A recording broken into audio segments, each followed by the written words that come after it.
Hi, good day. I'm Marie Grace Dinglasan, Group 9 2C, taking Associate Engineering Technology. I am here to demonstrate and teach the different parts and functions of a motherboard and a hard disk. But before we proceed, we should know what is a computer.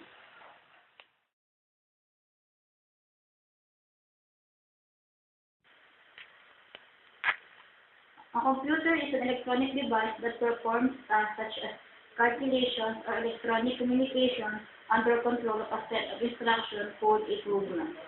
The integral components of a computer. Input devices used to enter data into the computer like keyboard, mouse.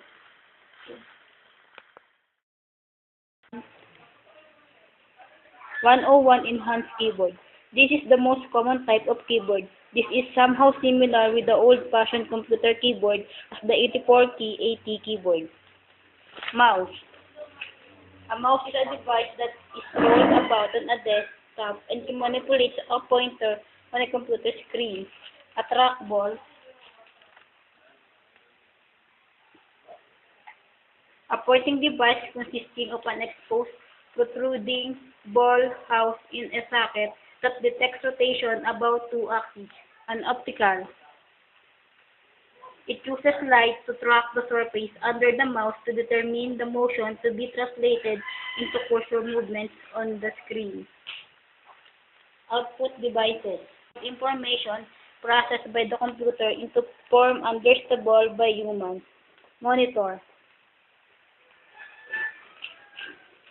A monitor is a vacuum tube used as display screen, while can be either monochrome or color screen. It displays only one color.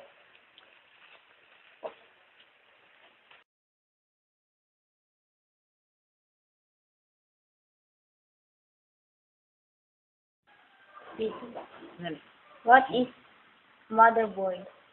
This is a P3 motherboard. A motherboard is the part of your computer that wires all of the other parts together.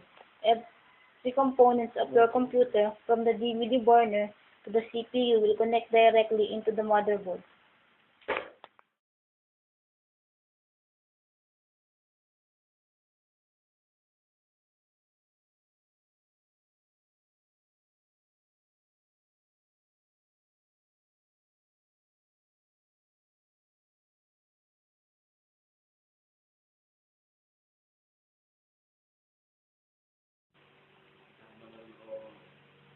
The different components of a motherboard.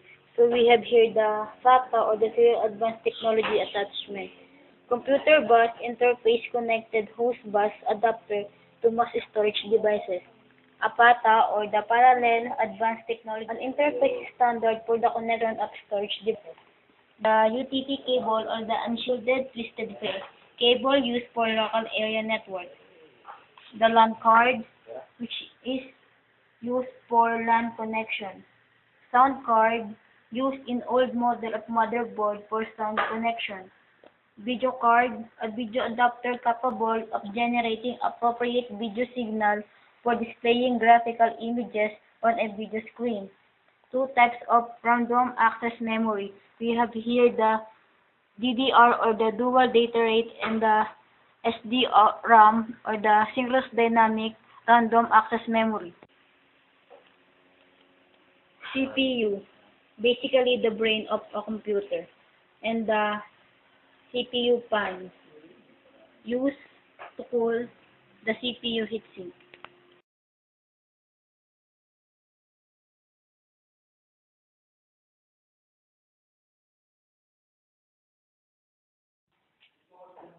Parts of a motherboard. CMOS battery or the complementary metal oxide semiconductor. It serves as the backup battery for BIOS. HDD connector or hard disk drive connector. It is to connect hard disk drive to the system. Memory slot. The DDR and SDRAM is inserted. FDD or the floppy disk drive connector. The logic and interface that connects a floppy disk to the system. Heatsink. It absorbs heat. Chipset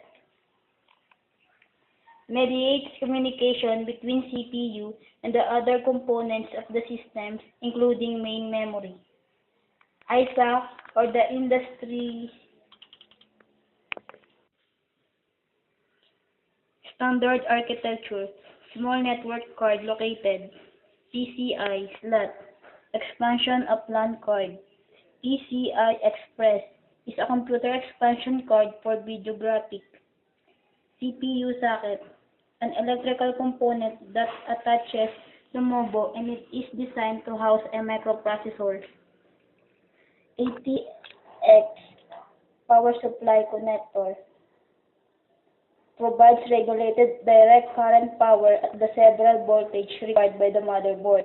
An ATX 24-pin power supply connector is the standard motherboard power connector in computers today.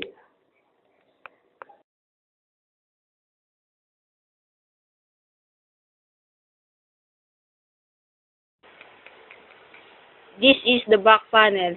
Back panel is where the peripheral device is connected. We have the PS2 or the personal system 2, the keyboard for mouse, the USB port, the serial port, parallel port, VGA or video graphic adapter, sound port, and the LAN port. This is the hard disk drive. The hard disk drive is an optical device where we can store data. Different parts of hard disk drive are base casting.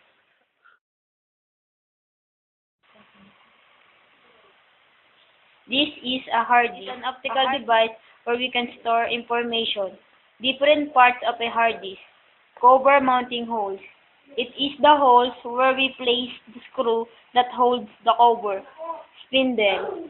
Hold and spin the platters. Platters. Magnetic spinning disc which holds data. Slider. Physically support the slider head and hold it in correct position. Actuator arm. Move back and forth across the disk drive as it records information. Actuator. It continually reads and records information. Actuator axis.